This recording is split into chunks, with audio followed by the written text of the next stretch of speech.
What is up, ladies and gentlemen? My name is Trey Lyle, your host of Happy Hour, and I played the wrong thing. Massie's song didn't play. So How dare you? I'm gonna replay the intro, and it's gonna lead into Massie's song.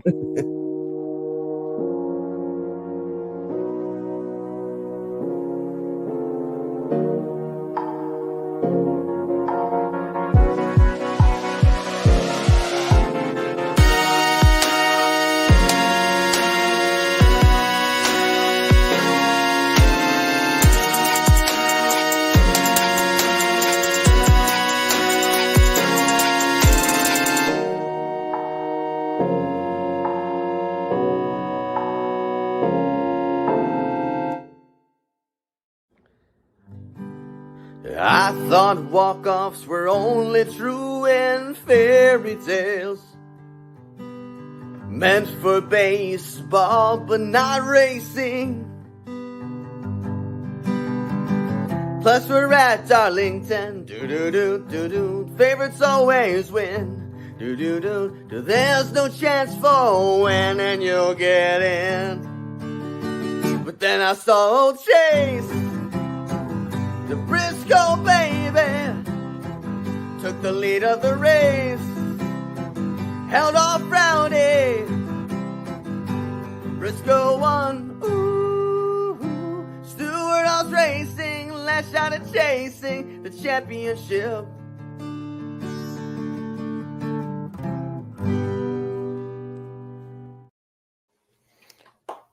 Good job, Massie. First, I'm sorry that happened.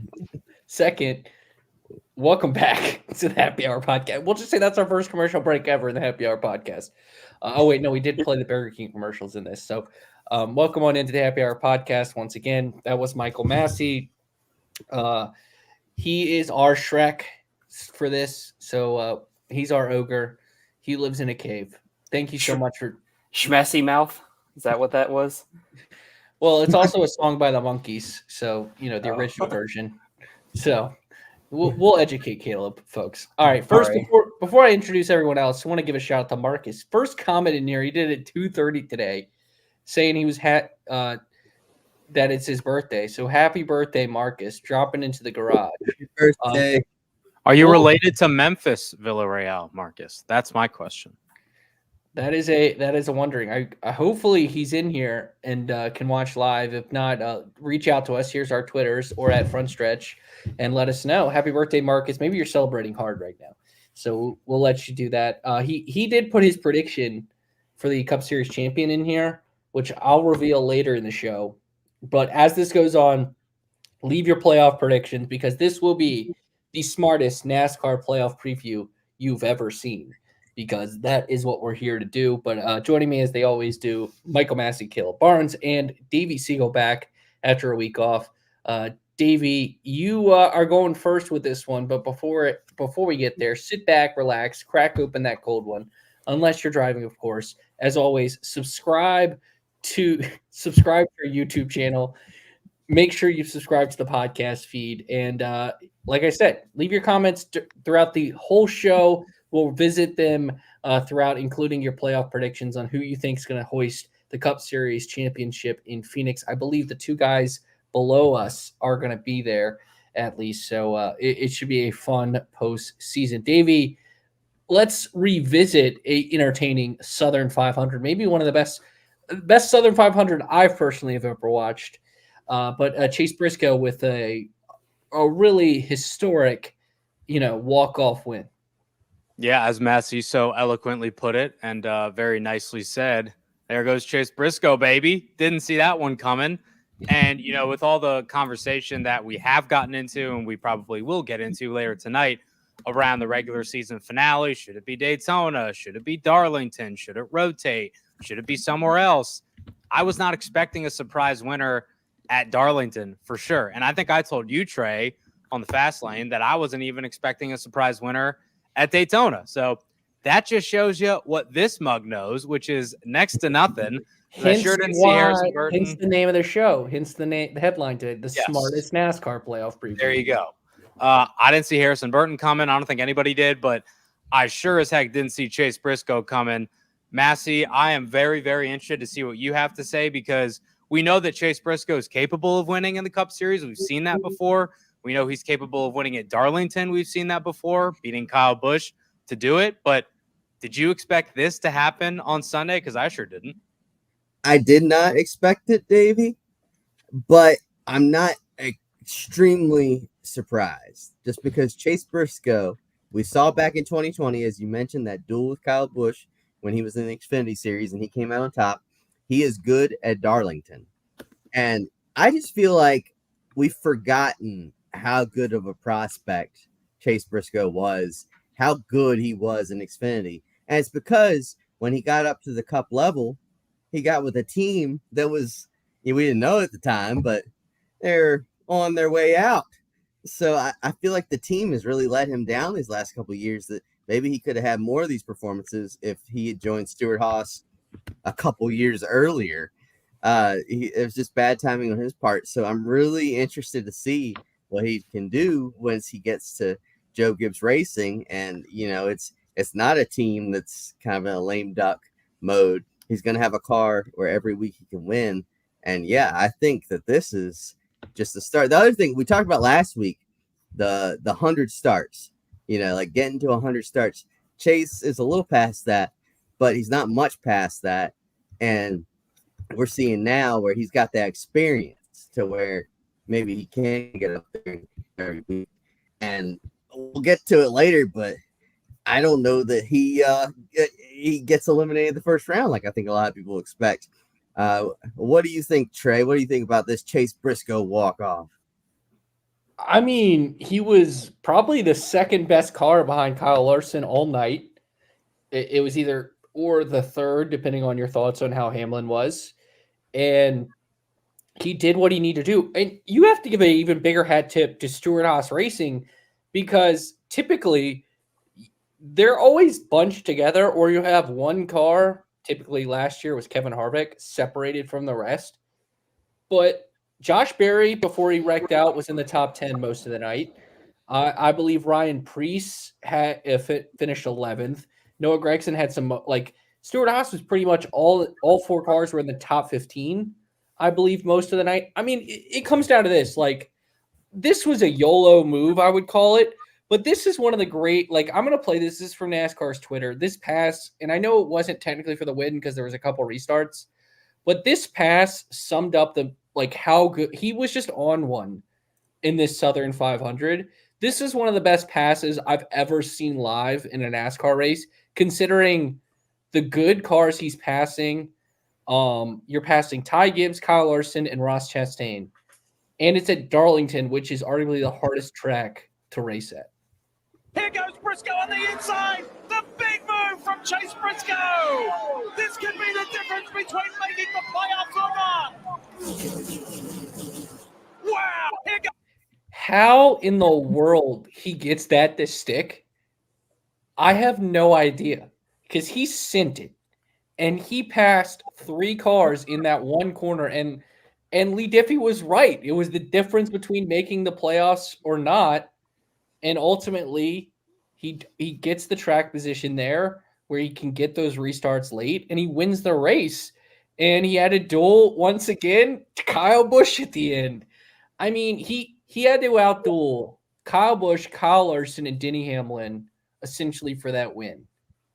That's really good. That's three of the best ever. That's arguably the greatest at Darlington ever in Denny Hamlin, which we were preliminary talking about topics. And I was like, if Hamlin wins this race, I think he enters a conversation of, is he the best at Darlington ever? And you look at Kyle Larson, he was having one of the most dominant nights we've seen in the Southern 500. And then Briscoe straight up wins the race. It's not like Regan Smith where strategy falls his way and he is able to win it. He straight up had the best car at the end of the race and won it. And you have to give him a lot of credit. What do you think, Caleb? Yeah, Briscoe's one of those sneaky guys where he can have a really good run here and there, especially you think about some of the runs even last year when Stewart-Haas maybe wasn't necessarily on top. He had a great run in the playoffs at Texas, and 2 years ago, whenever he made the playoffs, he was pretty close to I mean, he made it to the round of 8 and had a shot at getting to the championship for us. So his thing has been, again, it's that dirt racer path that we've seen with Larson and Bell and Reddick of they kind of have a difficult time putting together some of these longer races. And we saw that out of Briscoe. He won Phoenix, which is one of the shorter races of the year every year. But then he was at the Coke 600 chasing down Kyle Larson in 2022 and then spun himself out there. We've seen him. I feel like he's been in contention to win a few races at Atlanta, but ends up making some mistakes, taking himself out at those places. And he's just one of those guys that, again, like whenever he's got a shot at the lead, his eyes get real big and he drives in just a little bit over his head. But we didn't see that. He was able to pace himself with whatever he was doing on Sunday night. And even like the restarts, he might have been a little bit faster than Larson. That's where I was worried Briscoe might wear himself out, was those restarts. And there in the final stage, he was getting caught by Hamlin and potentially Byron as well in that alternate tire strategy. But once that caution came out for Carson Hocevar, he was looking in a really good spot to have a great short run. And he did need a few things to happen there with Larson on that restart to get him side by side, have Chastain stay out and kind of muck things up. But I mean, he definitely, like, those sneaky kind of inconsistent runs. You can put it on equipment, you can put it on Chase for sometimes maybe being an inconsistent driver, but ultimately heading to a Joe Gibbs Racing car next year, heading to that 19 car, which ironically took himself out by making an over aggressive move 3 laps in. I thought Chase Briscoe really proved why he's going to the 19 car next year. And we'll see. He likes his back up against the wall moments, and he's pretty good at Atlanta. He's pretty good at Bristol. Don't know so much about Watkins Glen, but it was great to see the drive from him, and we'll see what he's got in the playoffs. One thing you said, Trey, is you don't know how he made that move stick. And I was thinking that kind of in the moment, but then going back on it and looking at it, you know, it's a daring move and one of the more like hold my beer and like get a load of this cojones moment that I've seen live in a race too. But he kind of capitalized at, in hindsight, the only moment that he could to win that race, because you had Chastain, who actually surprisingly got a good restart on the older tires. And I thought, along with a lot of other people, he was going to fall like a rock right before they even got to turn 1, which he didn't. He held the lead. But then when they got to the backstretch, you had, I think it was Gibbs and Larson were racing side by side, punched a bigger hole in the air. Briscoe took advantage of that, slid her deep, and did the risky brisky, as they call it, and just dove down there. And he uses fresh tires to his advantage, right? That's what you're supposed to do. That's why you get put on offense by your team to go and make a move like that, because he knew that Chastain was not going to be able to run low. He knew that the 54 and the 5 were going to remain side by side. One of them was going to be behind the one who was slowing down. So again, these things happen in a quarter of a second and at, 160, 70 miles an hour. But that's why we're here talking about it. And Chase Briscoe is the one that went and did it. All the factors kind of came in at one time. It was a mix of fresh tires, positioning of his car on track, and everybody else around him being in a relatively, iffy spot, I guess you could say. So that's, I think, how he made it work. But even still watching it back, and I know Briscoe had like a funny tweet today about shake and bake. He really shook it and he really baked it, because that was pretty impressive for sure. Yeah, absolutely. He got it done again at Darlington. Well, speaking of Darlington, I saw some people say this as the race was going on, maybe a change to the cutoff race. Caleb, you wanted to maybe possibly bring up that topic? Yeah, I have some thoughts, but I will hear your thoughts first. But I'll set it up like this: the 7500 put on a great race, and especially I know before kind of the late race chaos, it was still a solid race. It might not have been the most there's a lot of good strategy going on. But what a lot of people liked about it was it took away a little bit of that randomness factor that Daytona has. And so I want to pose the question of, do you all like Daytona or Darlington as the cutoff race? Do you like seeing the guys go after it, race against the track, and kind of racing each other rather than crossing their fingers that they don't crash out. What do you guys think about Darlington as how it performed this year as the cutoff race and how NASCAR should schedule it in the future? I want to preface my opinion by I think they're always going to have Daytona as the cutoff race at this point, unless they want to move it back to July 4th. They're not gonna. But I think the cutoff race should be the Southern 500, and you do it Labor Day weekend. And I think it's twofold. One, you still get kind of the feeling like it's a track where drivers are in a lot of control.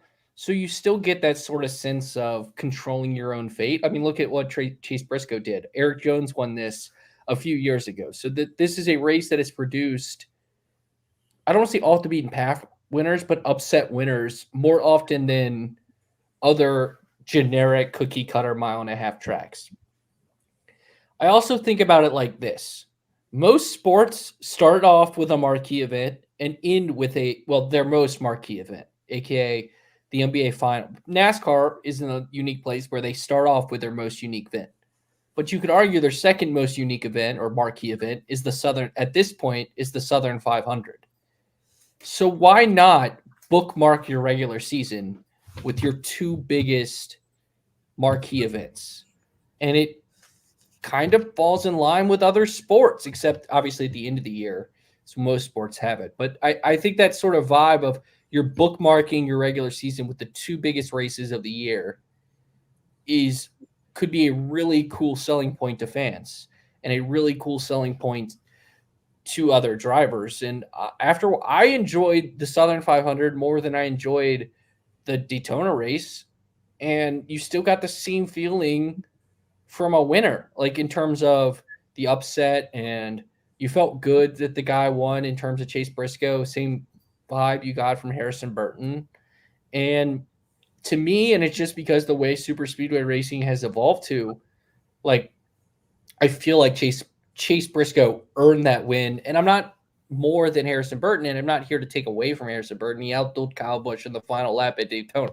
Like, that's still really good. It's just Darlington is that track that tests the driver so much. I mean, you had a driver literally fighting his entire body of bowels, and he still finished in the top 10. And shout out to Tyler Reddick, my hero. We'll mention him a little bit later when we get playoff predictions. But I mean, he was like at his limit, and that was a compelling story. That one point when NBC, and they did a great job. It was I think it was in the third stage. They had Bubba Wallace in a box. They had Chris Buescher in a box, and they had the lead in the box. And you were watching insane racing. So I think ultimately, why not bookmark your regular season with your second biggest race, maybe your third if you want to say the Coke 600 is bigger. Either way, a marquee, a crown jewel event, marquee your regular season with one of those. Yeah, I agree with that. I feel like the Southern 500, when it's in the playoffs, I feel like it gets overshadowed. Like the greatness of the race gets overshadowed by the playoff storyline. I feel like it being in the regular season, it has a chance to shine on its own more as it does and as it should. And you're right. It's like the ultimate last test to get into the playoffs. Like if you get through that race, then you deserve to be in the playoffs. And Daytona's fun as a cutoff race, but you could put Daytona anywhere and it's still going to be the same kind of drama, the same, like anybody could win and steal a playoff spot. So I think like it doesn't need that the last race spot to be that wild card still.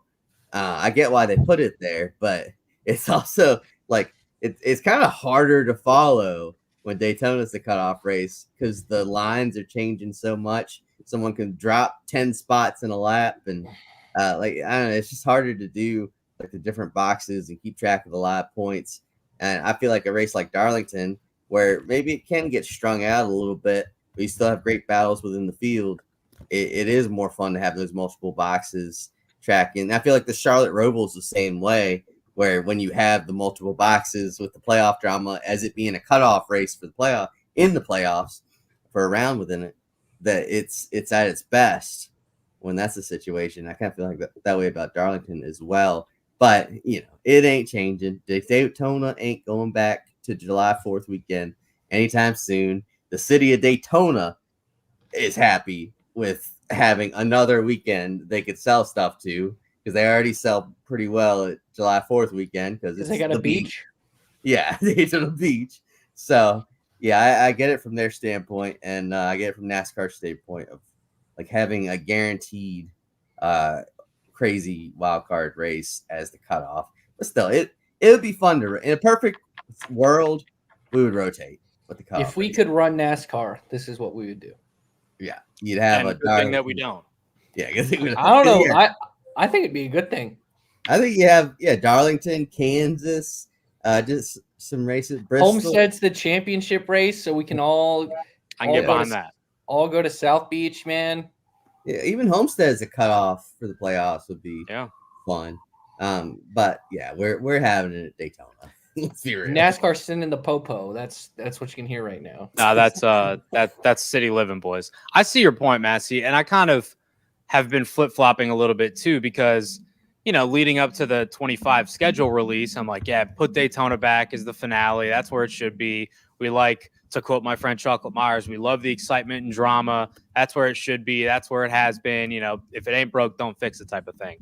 The only reason that it wasn't there this year is because of the Olympic break and how the schedule needed to be finagled. And NASCAR's Ben Kennedy has said on the record that the date equity that the Southern 500 has on Labor Day weekend on that Sunday was more important than moving the regular season finale to Labor Day weekend at Daytona. And as expected for 25, Daytona is the finale, and it probably will be that way, Massie, to your point, for the foreseeable future. Now, on one hand, I agree with you, Trey. Like, I like the idea of drivers having it in their hands a little bit more and being able to say, I need 2 spots. Let me get up on the wheel and go get them on this restart. Versus at Daytona, if you need 2 spots, you're kind of just saying, well, hope so-and-so behind me gives me a good push, or hope so-and-so in front of me doesn't get squirrely and then have to lift. So it is way more in your hands at a place like Darlington than it is Daytona. But I don't want to be kind of the Debbie Downer here. If we didn't get those cautions, those rash of cautions, I should say, in the last 75, 50 laps, I don't think Chase Briscoe wins. I don't think we're having this conversation, because Kyle Larson does what Kyle Larson does best, and that's whoop everybody. And it would have been a non-story for the most part in terms of, well, it wasn't a bad race, but it was an expected winner. He led over 300 of the 367 laps, and good that we're going back to Daytona next year. Now, selfishly, working in the sport, I'm glad that it did not turn out that way.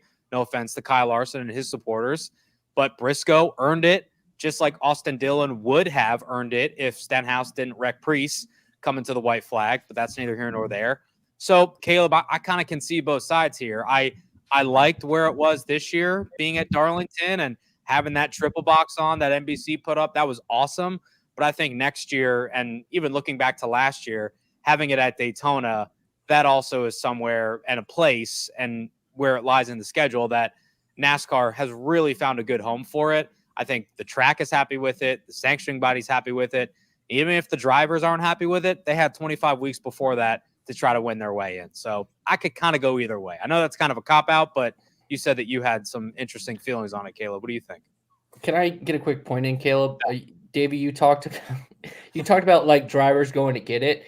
Like, we saw that from the offset of the weekend. Like, Bubba Wallace, and I know he didn't make it, and we'll talk about this, he had the qualifying runs of his career that day. And I mean, and Lee Diffie highlighted it, like, Jeff Burton was like, he is going to the absolute limit of the race car to get that pole.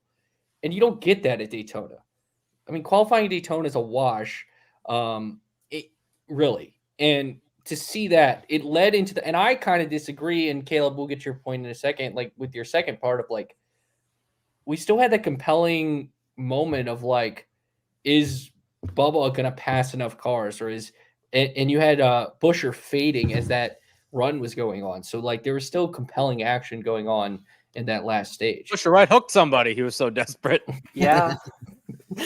That's another. If Busher had made it, we might be having another conversation today because of that move. I don't know. You all made some great points. I enjoy the Southern 500 as the opening round. I agree with Davey that had the final stage run green, we would be having a completely different conversation.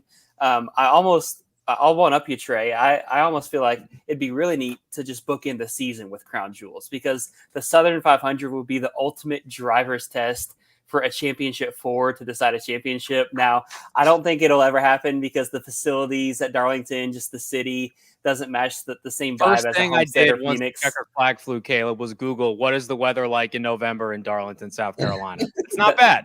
It's not bad.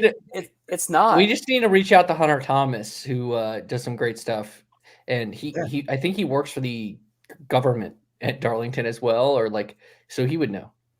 Yeah, I was gonna say the biggest problem with having a championship race there is you'd have all kinds of media having to stay at 1-star hotels that have bed bugs all over it. It's so many people speeding in MacB. Yep. Yeah, there's a reason the championship race is hosted in these bigger cities, but I think Darlington, a 500-mile test for a crown jewel and a championship would be epic. I do think I slightly disagree, Massie. I don't know that the Southern 500 opening the playoffs takes away from it. I almost felt like we heard a lot about the bubble battle throughout the race on Sunday night. They mentioned occasionally the regular season championship battle, but I almost felt like that was neglected. Just that they were focusing more on Tyler Reddick's health, as of course, but then also just on Kyle Larson's dominance. And then, but the rest of the field, they kind of mentioned a little bit of Denny Hamlin's strategy, but I felt like we kind of missed out on what the rest of the field was going on or going throughout the race. Whereas starting off the playoffs, these guys coming off of a Daytona, wild card crazy, everybody's done what they needed to survive. And then you head into the who's who. We got the round of 16 and these playoff guys. They're going to have to go out and show that they belong in the playoffs with a 500-mile race to open up. It's the crown jewel. And I've always liked that aspect of it. I almost felt like we've seen the past few years, the playoff guys make a ton more mistakes. The top drivers have been making or having issues in the opening round at the Southern 500 versus we really, until Carson Hocevar spun out, we really didn't see anybody make any major mistakes outside of Martin Truex Jr. on lap 3. So I think there's just a slight bit more intensity within the top contenders because there was still the intensity with the guys trying to make the playoffs. But whenever Ross Chastain's putting around there in 20th and just the cut line's getting further away, like there's really nothing that he can do. Like, sure, he stayed out on 9-lap older tires, but unless like everybody crashes on the next restart, that he's going to get passed by literally anyone with a few laps more on or a few laps less on their tires. So I don't know. I like the Southern 500 as the opening race of the playoffs, but I don't know if there's any other thoughts that you guys want to add. The problem is they're never moving the Southern 500 off of Labor Day. That's the other trouble. So I also think if you make it the last race before the playoffs, you get you force yourself to get a second bye week, which I think personally these teams need.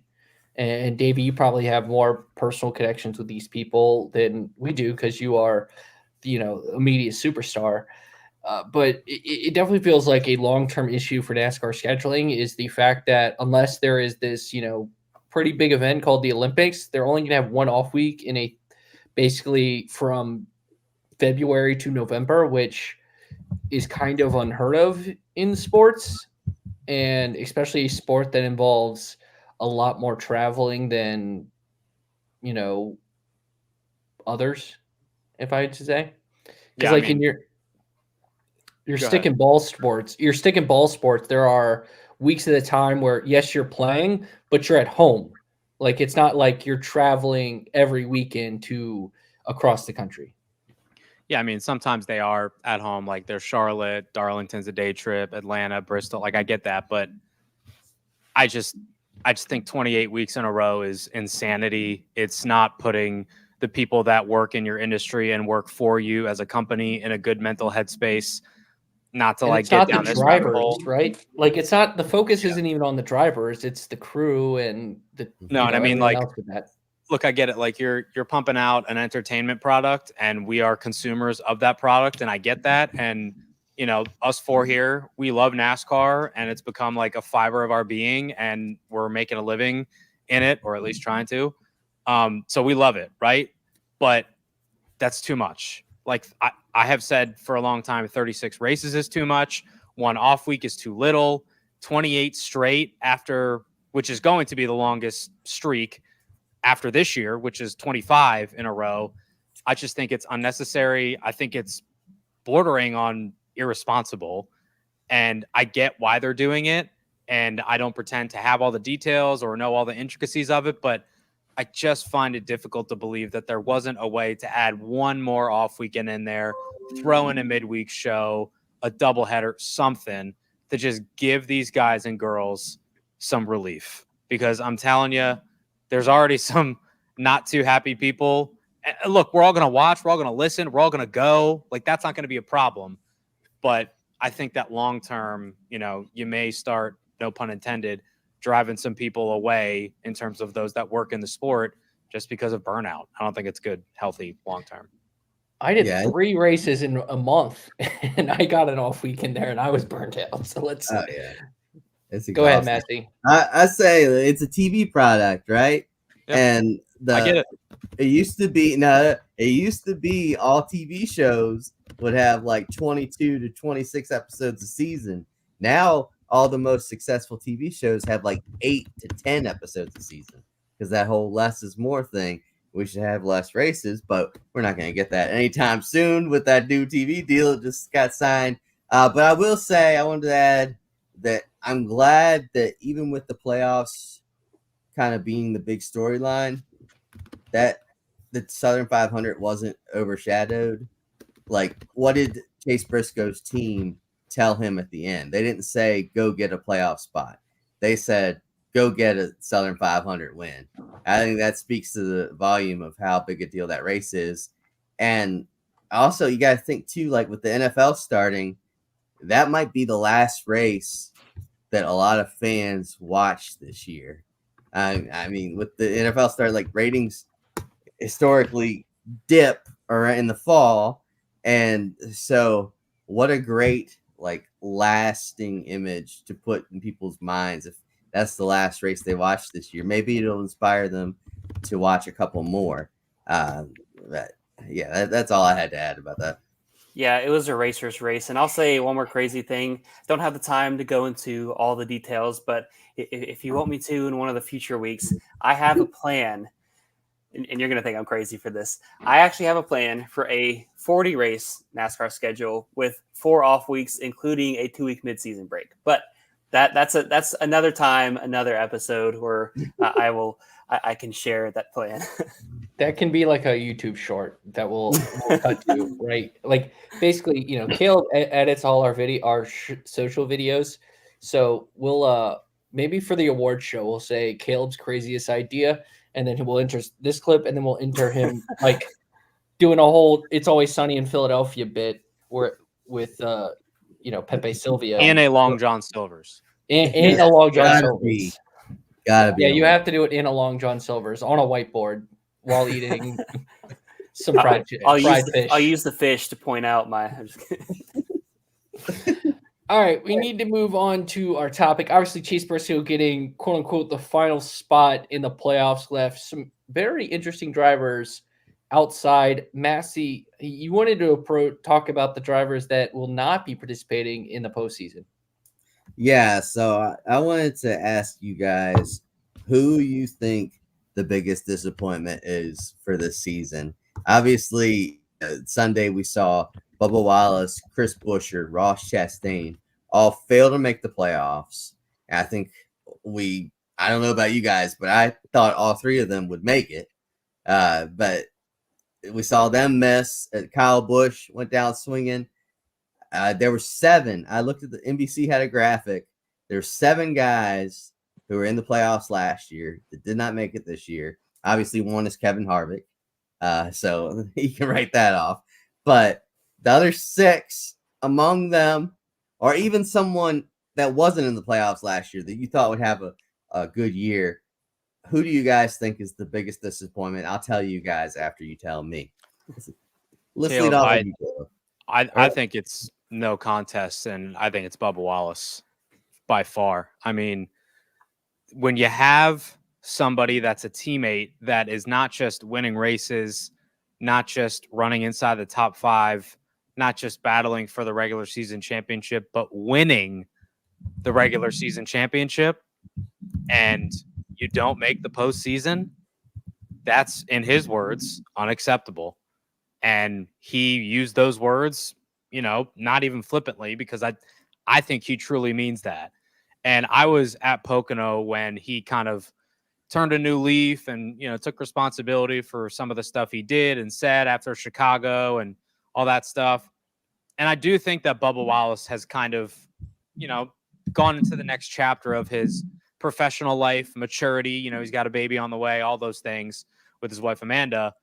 And he recognizes that his performance this season was not acceptable, because when you have a race team that builds you equipment and cars that are capable of winning and you don't, that are capable of winning regular season titles and you don't make the playoffs, that cannot happen. Bubba knows that. Now, given the sponsorship that he brings, the popularity that he has, the attention that he brings, and by the way, the talent that he has, because he's pretty damn good, won the pole, one of the best qualifying sessions I've seen in a long time. Bubba's capable. Bubba can do this. He has shown that before, made the playoffs for the first time last year, advanced a couple rounds. I think that was really impressive. But to miss the postseason entirely, and again, I understand if it wasn't for Burton and it wasn't for Briscoe, he probably would be in. But he's not, because they did win, and he didn't. And to me, Massie, the fact that we're talking about Tyler Reddick winning the regular season title in his second year with the team and Bubba Wallace missing the postseason for the 3rd out of 4 years, that can't happen. I don't know. I could make a case for a couple guys, maybe Ross Chastain, Michael McDowell, but I think my case for the biggest miss is still going to be Kyle Busch. I know with RCR, it's been a little bit different, especially, he had a rocky finish to the season last year. But when you look at where Kyle Busch was towards the beginning and even the middle of the summer, he was pretty consistent, and he was right there around the bubble. But as the summer went on, and to your point, Davey, we saw the new winners, but Kyle Busch, week after week, would be having another solid run. Even some of these places, he was running inside the top 5. And then he would take himself out. Very uncharacteristic for Kyle Busch. The biggest one that comes to mind, of course, is the Indianapolis, where he spun himself out racing Denny Hamlin inside the top 5. But that was the culmination of Loudon. He was pushing too hard once they were getting back on the wet tires. We hadn't even gone green yet, and he crashed himself.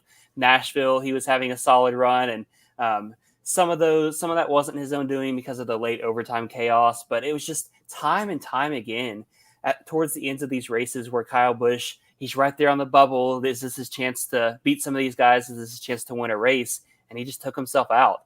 And then, we saw the last 2 weeks now, he didn't take himself out, and he could have won Daytona. He very well could have won Darlington. I think just looking back and Kyle Busch's history with the playoffs and seeing that streak be broken, I feel like he, in my book, is the biggest miss to not make the playoffs this year. Yeah, I think it's Ross Chastain, and it's more simple about tell me the narrative going into the season and the result. And the narrative around Trackhouse was Daniel Suarez was going to be the odd man out. Well, it turned out to be, obviously Zane Smith, with SVG now coming in, that 3rd Trackhouse charter. But for your teammate, who to be the odd man out, which was Daniel Suarez, and this is a narrative. This is not saying we knew this was a fact. It probably was the other way around, considering they got a deal done this year. Daniel Suarez is making the playoffs, and you're not, and you really never truly faded down. It wasn't he gave it as much as he could down the stretch. Like he faded down the stretch. And this was a guy who was in the championship 2 years ago. And now he is out of the playoffs. So good note, Caleb. Thanks for throwing me off. Just so you get inside baseball, we have an inside chat to make sure we flow along. And he said I would pick Zane Smith, which, you know what? Maybe I should have. But no, I think it's Ross Chastain just because he had championship 4 expectations and failed to make the playoffs. Whereas I would think Chris Buescher, I'm not Dale Jr., and Bubba Wallace necessarily didn't have that at this point in their career. And I would argue that, like, especially for Buescher, I don't think he can be a disappointment where he legitimately is like 2 inches from making the playoffs. And like at Kansas, like he was 2 inches from winning that race. Like that's just bad luck. And you could argue the same bad luck happened to Bubba in terms of just, you know, Kyle Larson passes or is, you know, Briscoe doesn't pull off that move and Larson is the one that gets the track position late, then maybe he wins and Bubba is in. Like, or same thing at Daytona. Like sometimes there's like we're talking about the 12th and 13th point finishers of the regular season. Like that's still really good considering, you know, how deep the NASCAR field is at this point. Yeah, I'm going to back you up there. I was going to say Chastain for all the reasons you listed. But to add on to that, what is different about his car this year? He's got Busch on the car. Anheuser-Busch joined him. They could have gone with anyone in the field, and they went with him after Kevin Harvick retired. I don't think they would have gone with. Oh no, Ty Gibbs is 21. I was going to say they might have not gone with the guy who's like underage. Yeah, maybe it's like Hocevar. I don't know that Hocevar's 21 yet. But you know, they picked Ross because he's supposed to be the next superstar of the sport. And I feel like 2 years ago he was kind of getting heralded as like he's the next guy. He's going to be a threat for the championship every year, win a lot of races.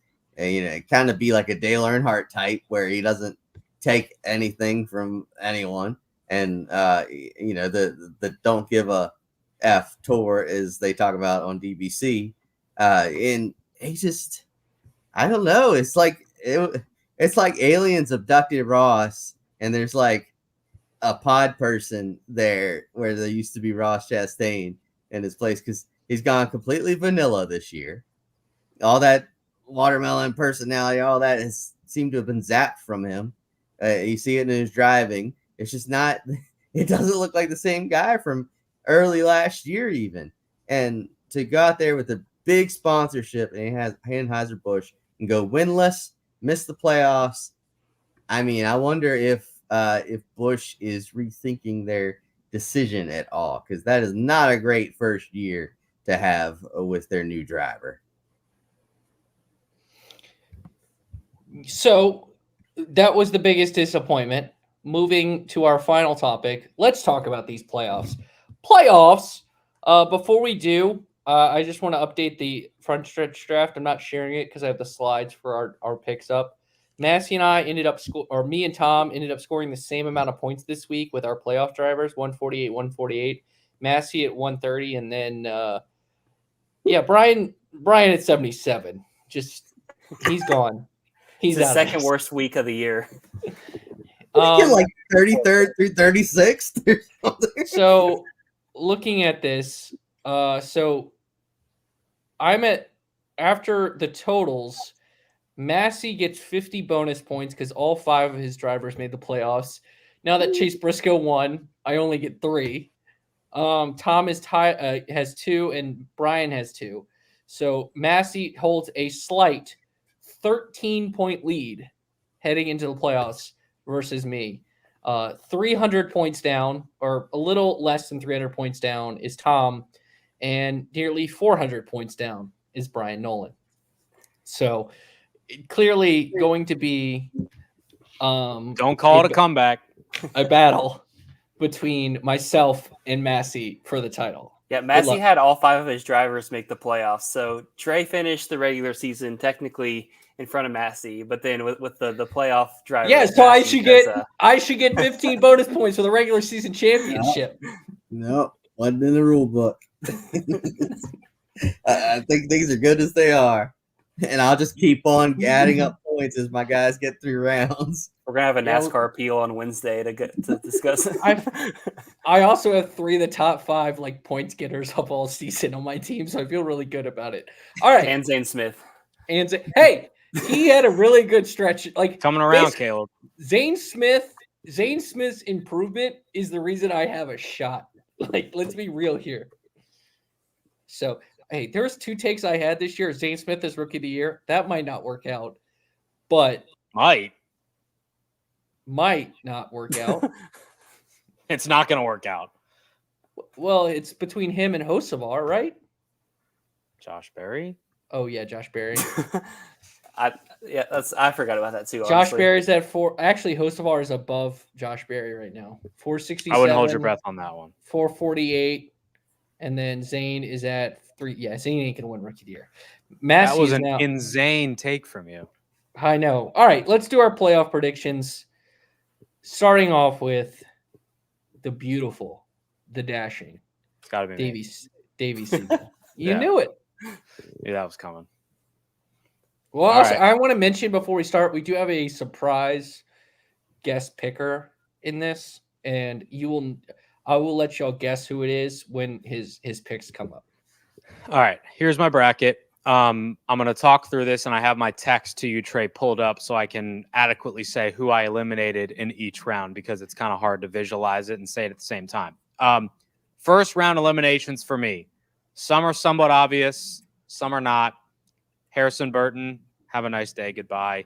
Daniel Suarez, I don't think that the Atlanta success is replicated. Have a nice day, goodbye. Alex Bowman, I don't think that things are going to work out for him. So I'm going to eliminate him, a Hendrick Motorsports driver, out in the first round. Toyed with that one because his success at Chicago, he almost won COTA, if you guys remember, a couple of years ago, and there being a road course in this round. I debated it, but ultimately decided to eliminate him. And Chase Briscoe had his moment in the sun with the Southern 500. I like the guy, and I think that the comparisons to Tony Stewart's 2011 championship run are a little bit far-fetched, so have a nice day, Chase Briscoe. So Suarez, Briscoe, Burton, and Bowman out in the first round after Bristol. Then we move on to the round of 12. Not advancing out of there, gentlemen. I have Brad Keselowski, so RFK's title hopes are done after that. Martin Truex Jr., not a great run of form for him lately, and I think that his final full-time season ends there. Austin Cindric, I have him advancing out of the first round. Why are we changing the screen every 2 seconds, by the way? I had some technical difficulties on my end. Not skipping a beat. I think Austin Cindric is actually going to advance out the first round because we talked to his crew chief, Brian Wilson, today on track, and they participated in the tire test at Watkins Glen a little bit earlier. Big tire fall off was there. Austin Cindric, good road racing background, and Brian Wilson said that the times that the 2 team had were on par with the 45, and that is going to be a driver to contend with. So I think that they may be able to strike some gold there at Watkins Glen, and obviously Atlanta, he's had success there too, but I think the time ends for him in the round of 12. I also have his teammate, Joey Logano, breaking the streak of making the championship for an even year. So I got Keselowski, Truex, and then the Penske teammates, Cindric and Logano, out in the second round. Moving on to the third round, the round of 8, I think William Byron's time comes to an end. Really kind of a poor summer and early fall stretch for the 24 team. Hope they pick it up, but I don't see it happening that far into the postseason. Ryan Blaney, quest for a repeat is done there. I have Ty Gibbs making the round of 8 in his first playoffs, but his time comes to an end there. And Chase Elliott, I have him making it there, but I don't have him advancing to the championship 4, but I toyed with that one as well. Really surprising and bad performance out of the 9 team in the Southern 500, which leaves my championship 4 with Kyle Larson, Christopher Bell for the 3rd year in a row, Tyler Reddick, the regular season champ, and James Dennis Hamlin. And we have not really spoken about him at all the last month. We haven't said his name once, I don't think, tonight. but he won at Phoenix earlier in the year. He won at New Hampshire earlier in the year. He won or was going to win at Gateway before engine woes kind of bid him farewell there. And those 3 tracks all have similar characteristics, including Phoenix, to Phoenix. That is why I think Christopher Bell will be your 2024 NASCAR Cup Series champion. If this makes you feel better, Marcus agrees with you. Marcus, happy birthday to you. You made a great selection, my friend. All right. Next up is Mr. Michael Massie. All right, so as you can see here, I start with round of 16 eliminations. First one, Martin Truex Jr. I have not seen anything from him lately. I believe his last top 5 was in like late June, so just a terrible run. It seems like his time as a full-time driver is just not going to end very well. He's out. Harrison Burton, great story at Daytona. You had your moment. Bye-bye. Austin Cindric, same deal with you at Gateway. I did think about moving him along because of Watkins Glen and everything Davey said about that, but I don't think he'll make it. Daniel Suarez, he's another one. Trackhouse cars just don't have it. Bye. Round of 12. So making it to the round of 12, but then getting eliminated before the round of 8. You have Ty Gibbs. He doesn't have a lot of playoff points. Hasn't won yet. Just haven't. I don't know. He's been consistent, but just hasn't been up front really. Chase Briscoe. I got him making it through one round, but I think eventually the magic wears off and he'll go bye-bye. Brad Keselowski. He's just got that one win on the year. You just don't see enough from him. Alex Bowman, same deal as with Keselowski. Just not enough. Alex Bowman has only led, I want to say 14 laps on the season. So I just can't see him making it through. Making it to the round of 8, but then falling short of the championship 4. We're going to have Ryan Blaney. He's not going to run it back. Just haven't seen enough from him. Christopher Bell has made it back-to-back championship 4s. I don't think he'll make it a 3rd year in a row just because the format's so tough. Nothing against him. I think he's got a lot of speed, but just a lot of bad luck this year, and I just don't think it happens. Chase Elliott, same deal as what I said about like Bowman, where he's really – Ty Gibbs, he's really consistent, but he's just not at the front a lot. So you got – like consistency will get you to the round of 8, but it won't get you past it. And then Tyler Reddick, I said on here last week or 2 weeks ago that you got to lose one before you win one. I think him winning the regular season title is a great story. I think he'll make it that far in the playoffs, but I think the experience of the other guys will kick in, and that's where he'll be eliminated. Probably just have something, some freak deal happen or something like that. So championship 4, Kyle Larson. I feel like that's an easy one to put in there. Thought about him as the champion. William Byron. I know Byron's been off lately after a great start to the year, but I think he'll do like Jimmy Johnson used to always do, where it's like the summer he would just disappear, and then he'll come roaring back in the playoffs and make a push for the championship 4. Joey Logano, I got the streak continuing. I haven't seen nothing from him. I've seen nothing from him to justify him getting there. But it's Joey Logano. He's so sneaky. And in this, he's so good at this format at just surviving each round. And I could see him getting to the championship 4. We didn't have him making it there 2 years ago. And sure enough, he got there and he won the whole thing. And then the pick for the champion, Denny Hamlin.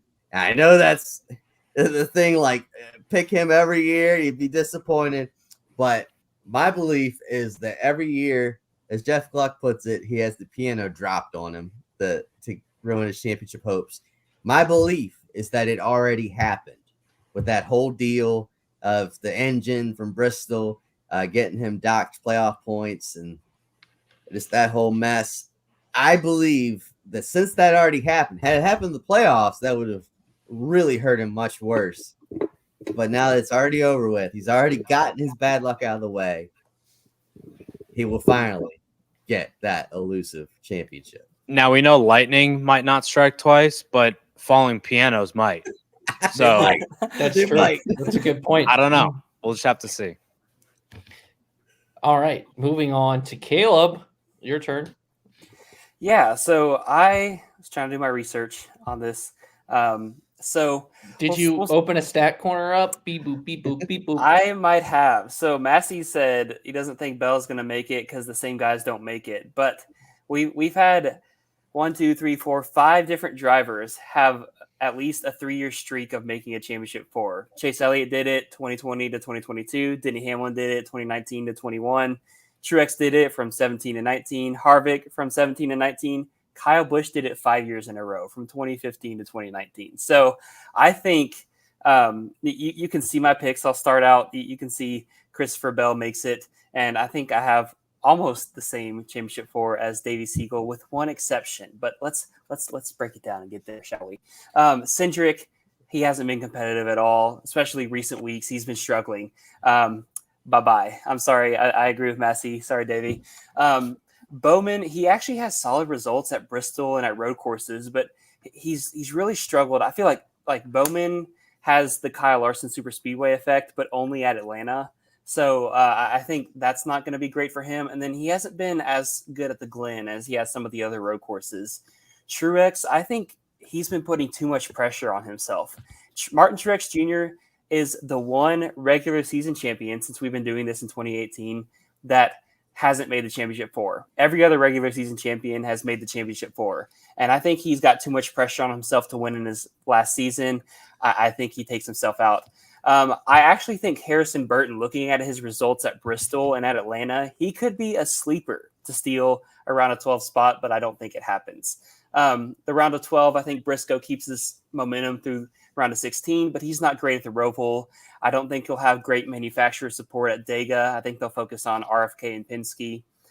Suarez, he's finished first and second in the last 2 Atlanta races, and I think he'll be good enough at Bristol and the Glen to survive, but I think he also will struggle at the Roval.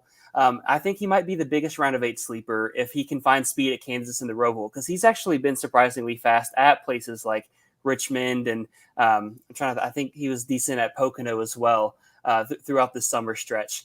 Now, my big, I skipped Blaney. He's had horrible luck on mile and a half tracks. I don't think he's going to be as good at Dega this year, and I don't think he'll run well enough to boost his stock at the Roval. My big round of 12 elimination, I think someone's going to get booted early, and I do think it's going to be Denny Hamlin. I think just the past few, especially this season, Denny Hamlin, it's like every time I expect, all right, this is the time that he's going to go out, he's going to compete, he's going to win a race, just something happens and he gets taken out of a race or two. And he's been great at Kansas in the round of 12, but he's struggled at super speedways in this next gen car. And I think he might also struggle at the Roval, which puts him in jeopardy because there's not as much of a buffer from top of the field to bottom of the field, especially with that penalty that Massie was talking about. And I've done it like the past 3 years. I've been like, this is the year Denny Hamlin goes all the way. I think he actually gets knocked out in the round of 12. I think Gibbs makes the round of 8. He finishes the season well. Usually he's kind of the Toyota of Jimmy Johnson. I think he'll have a solid playoff run, but he can't overcome the points deficit. Logano will be his sneaky self and sneak into the round of 8. But I don't think he's had enough season-long speed to make it to the championship 4, even though that's what Ford has done the last 2 years. Chase Elliott's been consistent, but I think he's going to need to show that he can win another race, and he really just hasn't done that, especially, you mentioned Davey. He's been a little bit off the last few weeks. And then I'm borderline on Byron, but I feel like he's always just a few steps behind Larson and Bell and Reddick. It will be close between those two, but I feel like those two are just a little bit better at Vegas and Homestead. Reddick could have won earlier this year, and Bell did win Vegas, or I don't know, he's had wins at like all those places the past few years. So my championship 4 the regular season will help Reddick, but I'm a fan of Massey's you got to lose one to win one philosophy. So I think he was good at Phoenix earlier this year, but Martinsville might be an Achilles in the round of 8. Just don't think he's ready to win a championship yet. Keselowski is my sleeper pick. I think looking at his past results, he's been sneaky inside the top 10, even top 5 consistently. and he will be fast at Kansas. He's going to be great at Talladega, and I think he'll be able to hold his own at the Roval. And I know, like, early season results, he's kind of struggled at Vegas, but the 6 crew always finds a way to improve on that speed in the second half of the year. And I think he's going to surprise people at Las Vegas, and he's been good at Homestead the last few years as well, finishing in the top 10 both those races. And Martinsville is kind of a worry, but I think Brad sneaks into the round of 8 and then even into the championship 4 round. Christopher Bell, I think he's been just there. He's going to have the Blaney type of run. As good as he's been at some of these tracks, I think he's going to also sneak through the playoffs a little bit, but he's been so good at the flat tracks this year. He's been pretty much unstoppable unless him and his team get in their own way. And I think third time is the charm. If he makes it to Phoenix, as long as he doesn't break a wheel or have a brake rotor go out, or like, as long as I think Bell is the guy who he gets to Phoenix and then he finds the piano that Denny Hamlin has been hiding under for the previous few weeks. So I think Bell gets the championship this year. And that's my predictions. So before we go to the next two, I just want to mention this is how Caleb shared his predictions with me.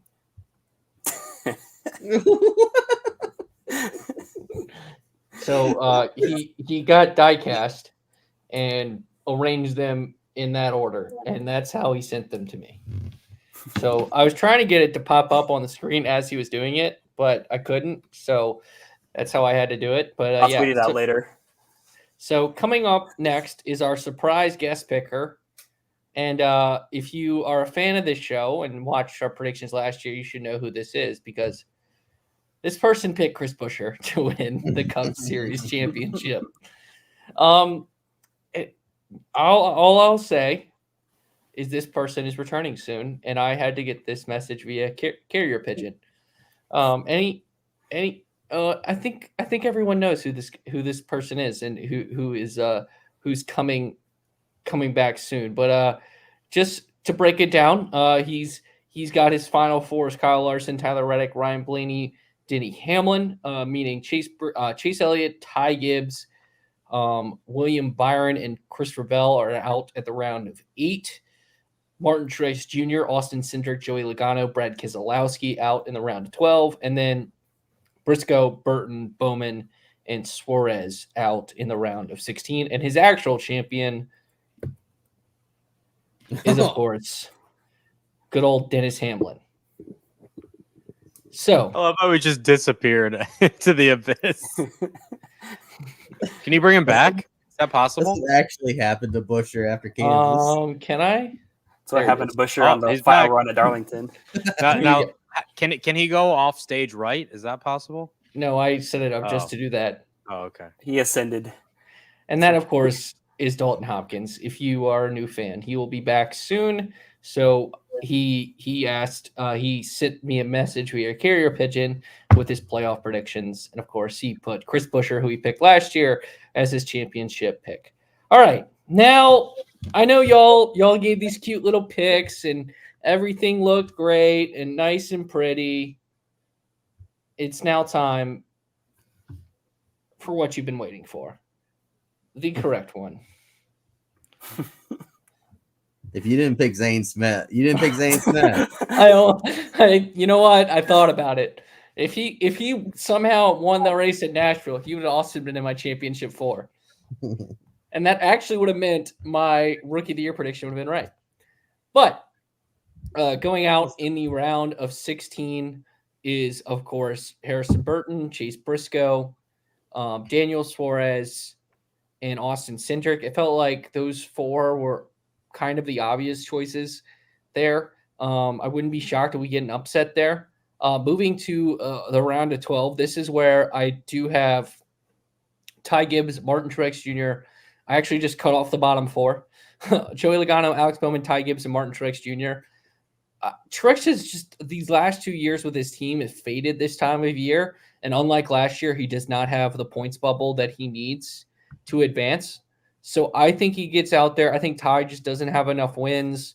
And then I just don't think Bowman and Logano have been good enough this year ultimately to get it done. And I believe I wouldn't be shocked if Logano gets into the round of 8 as he's sneaky. But I'm just fading. Like Logano would win I think in the years we forget he would still win multiple times. He's only won once. Like it's hard to see a path with that limited amount of bonus points. Moving to our round of 8, I kind of went simple. I went with who I thought were the 4 best this year in the championship 4, and it's Kyle Larson, Tyler Reddick, Denny Hamlin, and Chase Elliott. And I think y'all tend to fade Chase, whereas I think he has proven a lot of people wrong this year. I know he doesn't have the wins necessarily, but there's always a guy who is the most consistent in the playoffs that makes the round of 4. And I'm going with Chase there because I'm assuming Larson and Reddick will split the Vegas and Homestead races. And then Denny might win Martinsville. And then Chase is the last one in. And ultimately, I said this at the start of the year as my bold prediction. I said Denny Hamlin would win a championship, but as an owner, because Tyler Reddick would win the championship. And I am not backing off that claim. I know Massie's, he's got to lose one to win one. Well, sometimes Ryan Blaney didn't lose one and he won one. Same thing goes for Chase Elliott. I mean, same thing goes with Kyle Larson. I think Tyler Reddick gets it done at Phoenix. It's something about this 45 team that they've put it all together, and you have a driver who has just as much talent as Kyle Larson, you can argue sometimes. And I think the 45 team puts it together and ultimately is crowned the champion of Phoenix. Gentlemen, one final question. Go ahead, Massie. Real quick, we all picked Toyotas to win. I just realized that. You picked them damn Yoders? What are you doing? You ain't American. It's Chevy or Ford, man. I'm clipping that. All right. Sound like people I screen up on calls every day. I love them though. I do. Outside of your playoff predictions, and I didn't preface this, but I figured this is a fun way to end. Give me one bold prediction for the playoffs. Caleb, you can go first. I mean, I guess it doesn't have to be part of your bracket. Like you could say Harrison Burton makes 2 rounds. I don't think you will, but it doesn't have to be part of your bracket.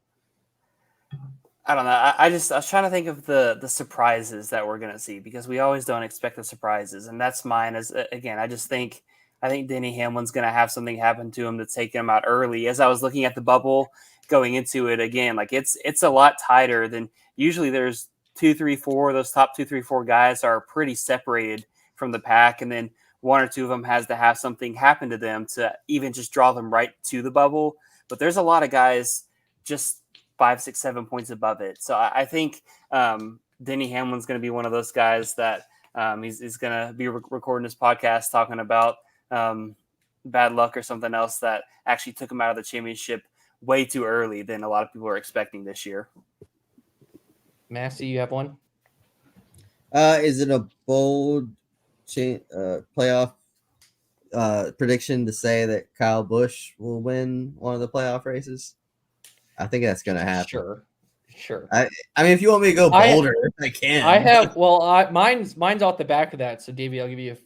I think we'll have at least 4 drivers that are not in the playoffs win a race in the playoffs. I think Kyle Busch, Chris Buescher, Bubba Wallace, and Ross Chastain will all win a race in the playoff. And that's not counting people that may get eliminated and then win as a non-playoff. Yeah, I'm saying not in the top 16.